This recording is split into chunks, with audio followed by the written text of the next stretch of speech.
Hello viewer, এখন আমি আপনাদের সাথে শেয়ার করব কিভাবে আপনার উইন্ডোজে যে মাউস কার্সরটি আছে তা যদি চান মুভ করতে অথবা কিবোর্ড দিয়ে আপনি কাজ করতে সেই মাউস কার্ডটি সেটা কীভাবে টার্ন অন করবেন।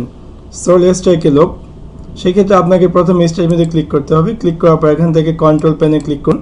ক্লিক করার পর এখানে দেখতে পাবেন ইজি অফ অ্যাক্সেস, এবং এখান থেকে আপনি উপরে ইজি অফ অ্যাক্সেসে change how your mouse work simply যদি ক্লিক করুন। ক্লিক করার পর এখানে simply control the mouse with the keyboard turn on দিয়ে টার্ন অন মাউস কিস এবং সিম্পলি অ্যাপ্লাই করুন।